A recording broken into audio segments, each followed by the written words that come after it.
Welcome to In the Green Chair, an interview series by Relay Education. In each episode, we sit down with a professional who's working the green economy to learn about their story. Relay is a Canadian charity that delivers renewable energy and environmental education programs with the goal of creating change for a greener future. Throughout the series, you'll hear from professionals across a wide range of fields and sectors who all work in what we consider to be a green-collar career. I'm your host, Ade, and today's guest in the green chair is Isaias Hernandez, aka Queer Brown Vegan. He is an environmental educator, writer, and co-creator of Alluvia magazine.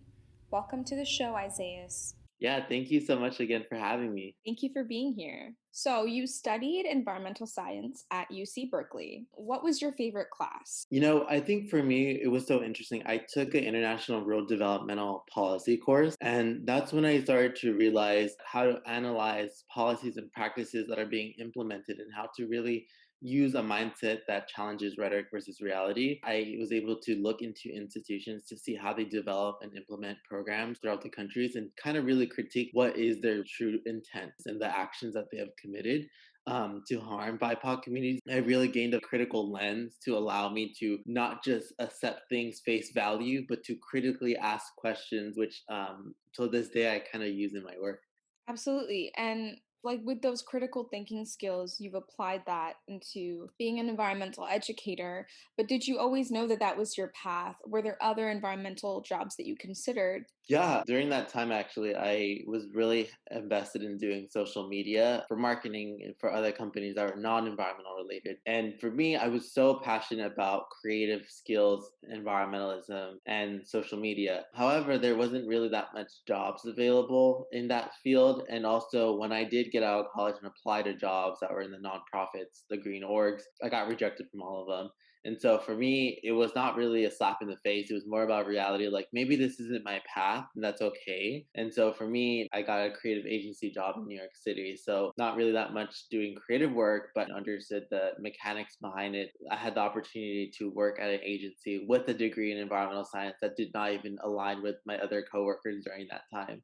Yeah, and I think that's some really great job hunting advice for people who are new graduates. Expand the companies that you want to work for. All the experience you're getting is still contributing to your resume overall. Yeah, definitely. And you can bring that environmental perspective to pretty much any industry. Yeah, I agree. I think it's important that people don't shame themselves and to find parallels in industries that align with their values or their work skills, just so they know that it will be applied in the future or in some other case. I also read that your journey to being an educator started when you learned about the environmental injustices happening in your community. And I also want to state that your community is LA. You're actually our first American guest, which is really exciting. But can you share that story with us? Yeah, no, thank you. And that's such an honor to have a Californian and a US citizen. But for me, my parents had immigrated in the 1980s from Mexico and they wanted a new life. And so in the 90s, when I was born, we grew up in affordable housing programs my whole life. And generally in Los Angeles and most areas in the United States, any type of housing development project that is situated in affordable housing are generally located near toxic facilities, freeways, heavy congestion of traffic, all of these other environmental factors that are not really recognized. And they lack also access to clean air, water, and soil sometimes. And so for me, I always knew that the community was polluted only because the way that people talked about it, or my mom had mentioned, we live literally 2 blocks down from 3 commercial toxic facilities. And so for me, it didn't really click until I started learning about climate change, global warming. It was almost presented as an othering for me. And that's when I realized, why is it that it's seen as an othering when it's happening in low income communities? And a really interesting thing that happened to me was, like, we were at a beach cleanup and they send all these low income students to these rich affluent areas that are generally white and upper middle class, and to clean up trash in that area and then let us play on the beach. And I remember I said, why don't they come to our community and pick up the trash? And then I got in trouble actually by the teacher for saying that question and, saying that I was being disrespectful and rude. And so for me, I realized the value of conservation was only for those that have beautiful landscapes, and it kind of ignored my own community that had its own treasures in it, of course, but due to environmental injustices and pollution and people, of course, throwing their trash, there was a lack of regulation there. And so that really led me to be an environmental scientist, because in high school I realized I was really passionate about these subjects and I didn't really know what I wanted to do, but I knew that environmental science was a holistic view of looking at your environment. And that's what really made me passionate to do this, because I was someone that had so many questions growing up and was never allowed to kind of ask questions, or if I did, I was always shut down, or this was too seen as controversial. So that really led me to get a 4-year degree in college. I'm kind of shocked that they sent kids to wealthy neighborhoods to clean up after the wealthy people. Yeah, it's done Um, every year. Wow. So I think it's good for students to hear that you challenging authority is not always bad. Like trust your intuition and trust your instinct. And if something feels wrong, it's okay to speak up about it. And also see that you've carved out a path for yourself where you can speak out and you can question those things and not get in trouble. In fact, it's the opposite. Like you're contributing to your research or you're an educator. Yeah, I always tell people too, it's okay to be confused. It's okay to be angry. It's okay to be sad. It's okay to not feel like you're, not adequate enough when you really are. But I think the main messaging is always to tell people that there'll be a time in life where you're able to have these active dialogue conversations in a positive way, to think critically and to challenge people to think critically, but not to really harm yourself or think that because you asked a said question or asked something that was not seen as the structure or the normal in those types of environments is not a bad thing. It's a good thing, because you start getting people to think. And I was very young. I think 10 or 11 at that time. Yeah, exactly. Young people are super smart, super observant, and can bring their own perspective to things. The teacher is not the only expert in the room. Exactly. Yep. And I think that's the one thing about schools, that elitism. Certain educators are not really, to my definition, not true educators, because they're not supporting the success of Black, Indigenous people of color students when they're choosing to opt out of these conversations or not to think critically. But also, they're very underfunded, so I completely understand too that there's issues with teachers too, and they do a lot of work. Yes, yeah, not bashing teachers. I know they're doing the best that they can.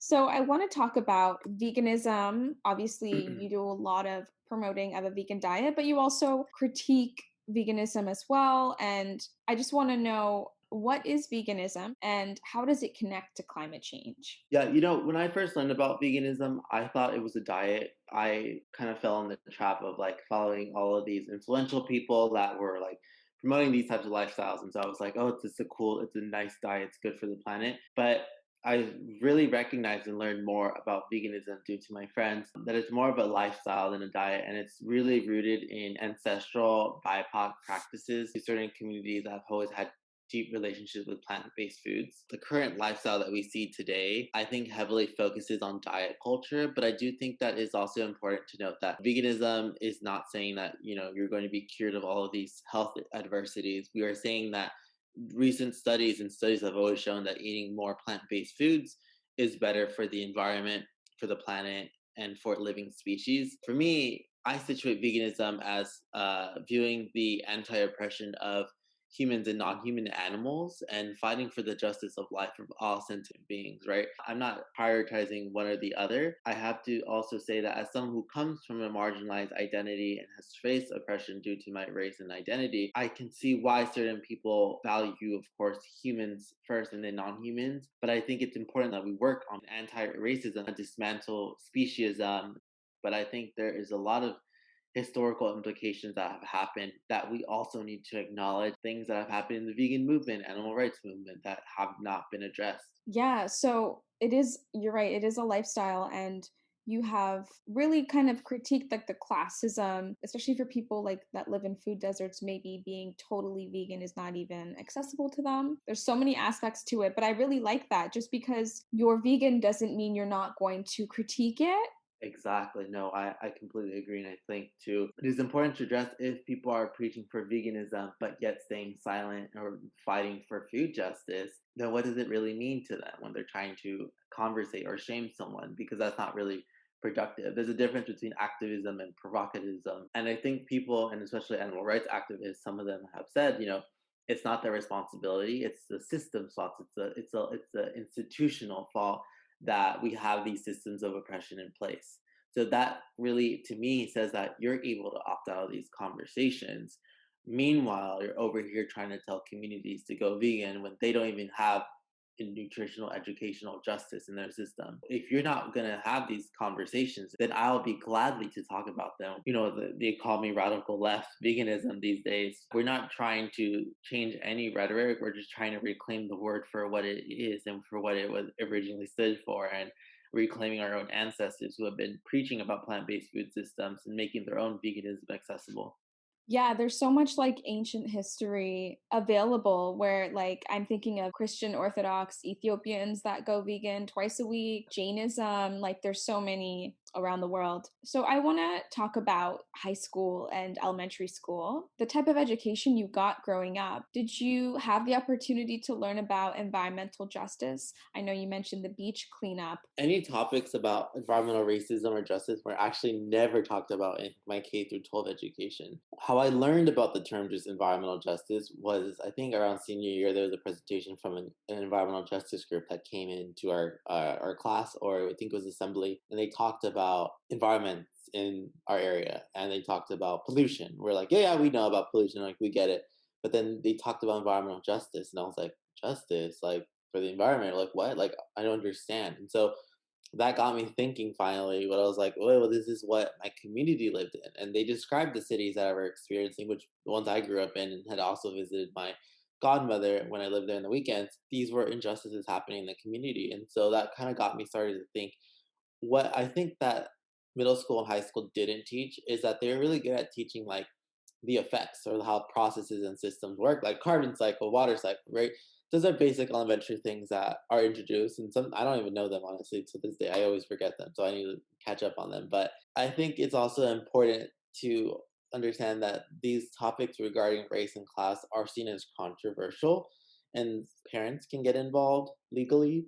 And if they don't like the way that it's taught or slash two, there's not educators are not prepared enough to talk about these conversations or don't have resources. And so I've seen that landscape change over time from what I've heard, but at the same time it should not have taken me until the age of 17 to learn about the term environmental justice.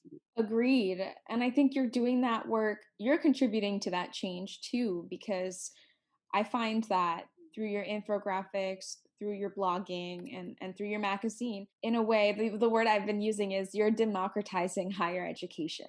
What type of feedback have you received from readers? Yeah, I think when it's come to readers, I think with Alluvia magazine was really great outreach. I think a lot of people were like, "It's so good to see BIPOC environmentalists just being highlighted and just existing." And I think it was great for college students maybe entering to just have someone that looks like them, or like be like, "Oh my God, like a person of color I can finally relate to," or like, "Oh my God, like these people exist in these systems, regardless of what is told to us that they don't exist." I think too, when it comes to like readers of my work, I've found that academics actually do like my work. It's really interesting to see that grad students and PhD students really love the work I do and have also used it in their own presentations or like talking about it.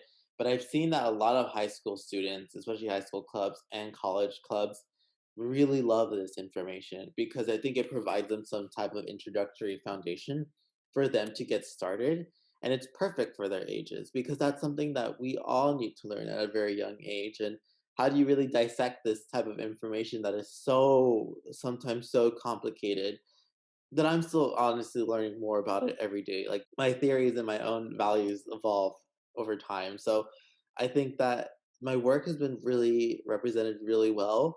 But I also think that there's also been limitations just being on social media because I think at the end of the day, not everyone has access to social media. Not everyone has access to read in English. Not everyone has access to have Instagram. So those are some of the issues that I've come about.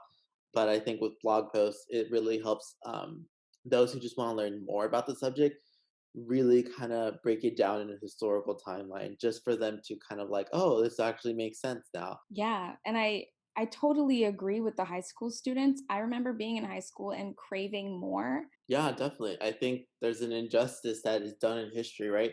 I think many people are like, show me the history, show me the history. But we need to recognize and reckon with white supremacy and colonization and how it's erased those types of histories. It doesn't need to be in a history book to confirm that it's real, especially with BIPOC cultures. They didn't need to write it down in a book to say like this is existent in our society. This was a practice that's always been used, and so it was normalized. When we do learn about history, we don't focus so much on the West, because I think that we're being presented something that is already is biased against all of these different types of countries who have been exploited by colonialism. Exactly. And I think that's kind of the freedom of post secondary, but now it's on social and people can have access to that to learn about the rest of the world. So I want to kind of talk about one post I saw on your Instagram that was really interesting to me, and because I just learned this as an adult in university. It's called Petromasculinity. So can you speak on it a little bit and how it connects to climate activism?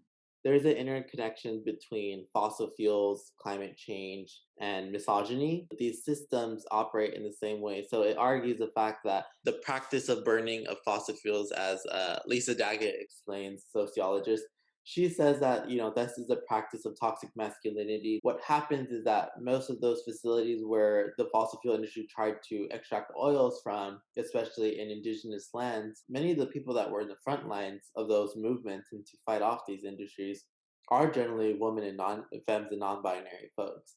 And they're the ones who face the most violence and most high rates of murder. Petromasculinity gives a good encompass of like how we also see characteristics of males, this toxic domination of dominating the freeway, dominating the land, inserting your masculinity into these spaces while ignoring the environmental impacts it has. Even it's manifested in motorsports culture and car culture. Toxic masculinity is a huge contributor, and also the patriarchy. I think it's really an interesting topic to think about, but also looks into topics of like women's rights, environmental rights, and human rights. The fossil fuel industry right now is threatened by these people, and also we see the rise of anti-environmentalists in these movements because these people don't want to lose their jobs in these industries. They don't want to give up their privileges, and they think it's absurd and that we have infinite resources. And so this is kind of the delusion that Western countries are currently in, especially with some people believing that we can continue using fossil fuels forever. Yeah, and thank you for defining that so specifically. I was thinking about even how you mentioned people are afraid of losing their jobs. It's because these are even gendered jobs where the husbands would go into the coal mines, or fathers and men, and then the women would stay home and take care of the kids, or they would work in a different field. The trades are male dominated, and there is that fear of like, what's going to happen when we transition. I think that what people need to be reminded of is like, we've transitioned so many times. We went from horses to cars. People who rode horses lost their jobs, but people retrained. And then we had a whole generation of people that got their driver's license.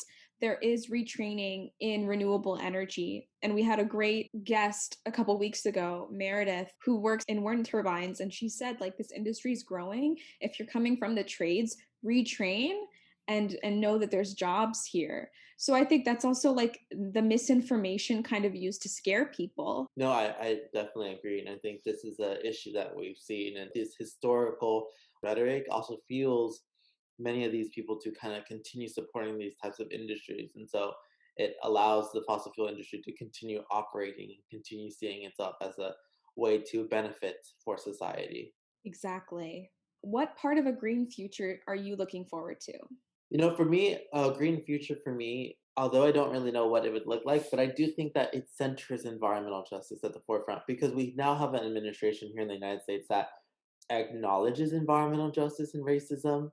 I think our previous presidency did not focus and did not acknowledge that, or did not consider it real. And so the fact that environmental justice is finally being more at the forefront of these conversations makes me extremely happy. But I think it's also up to grassroots organizers to continuously, and also institutions, to work with these communities rather than trying to implement these solutions, because these communities already have the solutions. They've been saying it for decades. And so for me, my role in a green future is to support those and support younger generations that are entering these movements to understand the importance of environmental justice and talking about environmental racism to kind of dismantle these systems that have been set in place for so long. I love that answer. Thank you so much. Thank you for joining us in the Green Chair and teaching us about environmental education and awareness. And where can we find you online? Yeah, you can find me anywhere on social at Queer Brown Vegan or a free digital download book on my website at www.queerbrownvegan.com. We hope you enjoyed learning about the different paths people take to working in the green economy. Follow us on social media at Relay Education and check out our website, relayeducation.com, to learn more.